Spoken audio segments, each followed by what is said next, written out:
ان کی زندگی کی دلیل نہیں تو اور کیا ہے، جبکہ آج لوگ یزید کی قبر کا نشان بھی نہیں جانتے۔ یزید کا نام لیوا اس دنیا پہ آپ کو کوئی نہیں ملے گا جو کھل کے اس کا نام لیتا ہو، چاہے وہ عمل یزید پہ ہو لیکن نام یزید کا نہیں لیتا۔ اور اگر کوئی نام یزید کا لیتا بھی ہے تو سر چھپا کے لیتا ہے، گردن جھکا کے لیتا ہے۔ میں کہتا ہوں کیسا تمہارا لیڈر ہے جس کا نام لیتے ہوئے بھی تمہیں شرم آتی ہے؟ جب تم یزید کا نام لیتے ہو تمہارا سر شرم سے جھک جاتا ہے، اور جب ہم اپنے قائد حسین کا نام لیتے ہیں سر فخر سے بلند ہو جاتا۔ فخر کا دل میں دریچہ باز کرنا چاہیے، جن کا تو آقا ہے ان کو ناز کرنا چاہیے۔ آج میں اور آپ اس اجتماع کثیر میں ناز کرنے کے لیے جمع ہوئے ہیں، حضور امام حمام کی شہادت کی اس عظیمت کو بیان کرنے کے لیے آج میں اور آپ یہاں حاضر ہوئے ہیں۔ کربلا کا واقعہ ایک معمولی حادثہ نہیں تھا، بلکہ دو کرداروں کا نام ہے۔ ایک کردار یزید ہے اور ایک کردار امام حسین رضی اللہ تعالی عنہ کی ذات ہے۔ یزید ظلم کا بانی تھا اور امام حسین حق کے علم بردار تھے۔ یزید نے اسلام کی قدروں کو پامال کرنا چاہا، حضرت امام حسین اپنا خون لے کے دشت کربلا میں آ گئے اور انہوں نے حق کی قدروں کو پامال ہونے سے بچا لیا۔ یزید داخل دشنام ہو گیا اور امام حمام کا نام قیامت تک چمکتا رہے گا، روشن اور تابہ رہے گا۔ حضرت نبی رحمت شفیع معظم رسول محتشم صلی اللہ علیہ وآلہ وسلم نے جس محنت کے ساتھ دین کی آبیاری کی تھی اور مکے کے اندر دعوت رشد و ہدایت دے کے لوگوں تک پیغام حق پہنچایا، پھر مدینے کے اندر زندگی کے ایک ایک لمحے کو مصروف عمل رکھا، اپنی زندگی، اپنی جوانی، اپنا لڑکپن، سن کہولت کی ساری عمر دین کی راہوں پہ بچھا دی، اور اللہ اور اس کے رسول کے کلمہ کو بلند کرنے کے لیے حضور نے شب و روز ایک کیا۔ گھر میں فاقے رہے لیکن دین کا کام اور تبلیغ جاری رہی۔ امام منذری نے الترغیب والترہیب کے اندر ایک واقعہ لکھا ہے کہ ایک دن حضور نبی رحمت صلی اللہ علیہ وآلہ وسلم سخت بھوک میں مسجد نبوی سے باہر آئے تو آگے شیخین کھڑے تھے، چند اور صحابی مل گئے، چند قدم آگے چلے تو حضرت ابو ایوب انصاری رضی اللہ تعالی عنہ کا مکان آ گیا۔ وہ خوشبو رسول سونگ کے جلدی جلدی گھر سے باہر آ گئے اور عرض کی حضور آپ میرے مہمان بن جائیں اور مجھے چند لمحوں کے لیے میزبانی کا شرف بخش دیں۔ آقا کریم نے فرمایا ابو ایوب تمہاری مرضی۔ حضرت ابو ایوب انصاری نے جلدی جلدی چٹائی بچھائی، حضور کو بٹھایا اور اہل خانہ کو بکری کا ایک بچہ ذبح کر کے دیا، کہا جلدی جلدی کھانا تیار کر دو، میرے آقا کو سخت بھوک لگی ہوئی ہے۔ یہ کہہ کے حضور کی خدمت میں آ کے بیٹھ گئے۔ جو ہی نظر جمال جہاں آرا پہ پڑی تو گھبرا گئے کہ چہرے پہ آثار نقاہت تھے، پتہ نہیں کتنے دنوں سے حضور نے کھانا نہیں کھایا۔ جلدی جلدی اپنے باغ میں گئے، کھجوروں کا ایک خوشہ توڑا اور حضور کے سامنے رکھ دیا۔ عرض کی حضور کھانا پکنے میں دیر ہے، اتنی دیر تک یہ کھجوریں تناول فرمائیں۔ امام منذری لکھتے ہیں جب کھانا پک کے تیار ہو گیا اور حضور کے سامنے رکھ دیا گیا اور عرض کی گئی حضور یہ تناول فرمائیں، تو جو ہی نظر حضور کی اس کھانے پہ پڑی تو آنکھیں اشک بار ہو گئیں، اور پھر ایک روٹی پکڑی اور چند بوٹیاں لے کر ایک خادم کے ہاتھ میں دیتے ہوئے کہا جاؤ ہمارے گھر دے آؤ، میری بیٹی فاطمہ کتنے دنوں سے بھوکی بیٹھی ہے۔ مال کے کونین ہیں گو پاس کچھ رکھتے نہیں، دو جہاں کی نعمتیں ہیں ان کے خالی ہاتھ میں۔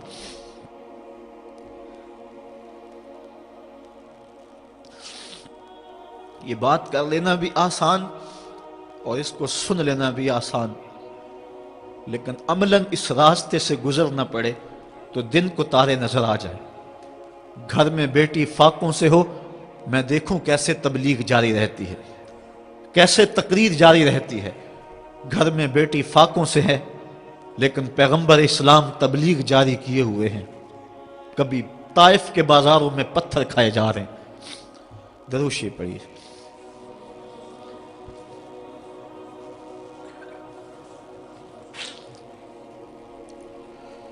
کبھی طائف کے بازاروں میں حضور پہ پتھر برس رہے ہیں، کبھی مکے کی گلیوں میں کانٹے بچھ رہے ہیں. کبھی گڑھے کھودے جا رہے ہیں، کبھی اجریاں ڈالی جا رہی ہیں. جن راہوں سے گزرتے ہیں ایک بڑھیا مسلسل کوڑا پھینکتی ہے. بھاری اجریاں جس میں اطہر پہ ڈال دی جاتی ہیں.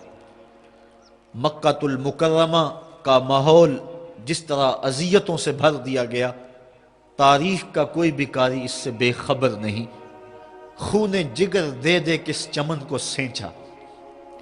اس دین کی بنیادوں میں پیغمبر کا خون ہے.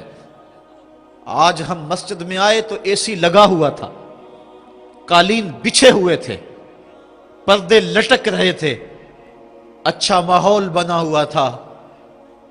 لیکن ذرا دیکھیں 14 صدیاں پیچھے پلٹ کے کہ حضور ہاتھ میں پتھر اٹھائے ہیں اور مسجد نبوی کی تعمیر کر رہے ہیں. اس دین کے لیے کن کن راہوں سے گزرتے ہیں. شاب ابی طالب کے اندر جو دکھ سہے، جو تکلیفیں برداشت کی، ان کو کون بھول سکتا ہے. حضور کے جان نثاروں نے جو قربانیاں دی ان کو کون بھول سکتا ہے. کتب تواریخ پڑھیں کہ عورتوں کی چھاتیوں سے دودھ سوکھ گیا، اور جب شاب ابی طالب کی گھاٹی میں بچے روتے ہیں، چیختے ہیں، بھوک سے تڑپتے ہیں، تو مائیں یہ کہہ کے چپ کراتی ہیں، بیٹا چپ کر جاؤ، اگر کافروں نے سن لیا تو آقا کو تانے دیں گے. تو وہ بچے بھی چپ ہو جاتے ہیں. اس دین کو جس انداز سے حضور نے اس کی آبیاری کی اور اس کی بنیادوں میں اپنا اور اپنے اصحاب کا لہو دیا، بلال حبشی کی قربانیوں کو کون بھول سکتا ہے. حضرت سمیہ کی قربانی کو کون بھول سکتا ہے. حضرت عمار ابن یاسر کی قربانی کو کون بھول سکتا ہے. اس دین کے چمن کو سینچا، اور جب دین کے چمن پہ پھل آیا تو اللہ تعالیٰ جل شانہ نے اپنے محبوب کو کہا کہ محبوب اب تیری مرضی کیا ہے، اس چمن کو 4 دن دیکھنا ہے یا کہ میرے پاس آنا ہے. تو حضور نے عرض کی مالک جو میری ذمہ داری تھی وہ میں نے پوری کر لی. اللہم بالرفیق الاعلی، میں تو تیرے حضور حاضر ہونا چاہتا ہوں. صحابہ نے اس چمن کی پھر آبیاری کی. حضرت ابو بکر صدیق رضی اللہ تعالیٰ عنہ نے اپنا خون جگر پیش کیا. حضرت عمر فاروق رضی اللہ تعالیٰ عنہ نے اپنی زندگی کا ایک ایک لمحہ اس دین کے لیے صرف کر دیا اور سارے دور خلافت میں سو کر نہیں دیکھا. حضرت عثمان غنی نے وہ حضور نے جو خلافت کی قمیض دی تھی اس کی آبرو بچانے کے لیے قربانی دے دی.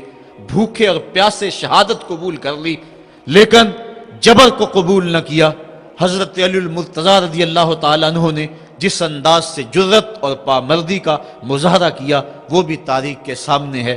وقت گزرتا گیا حتیٰ کہ 60 ہجری میں یزید تخت نشین ہوا. یزید بدکار شخص تھا. ابن اسیر اور دیگر بڑی بڑی معتبر کتب تواریخ میں اس کے سیاہ کارناموں کے تذکرے موجود ہیں. وہ زانی تھا، شرابی تھا، مسلمانوں کا قاتل تھا.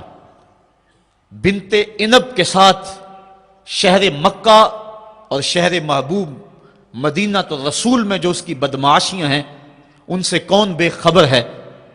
اس نے شہر مکہ میں بیٹھ کے شراب پی اور حضرت امام حسین رضی اللہ تعالی عنہ جب گزرے تو اس نے ایک جام بڑھاتے ہوئے نواسہ رسول کے آگے پیش کرتے ہوئے کہا کہ اس کو پی لو، کہ قرآن نے یہ نہیں کہا کہ شرابیوں کے لیے خرابی ہے بلکہ قرآن نے تو کہا نمازیوں کے لیے خرابی ہے، لہٰذا یہ شراب کا جام لے لیجئے اور اس کو نوش کر لیجئے.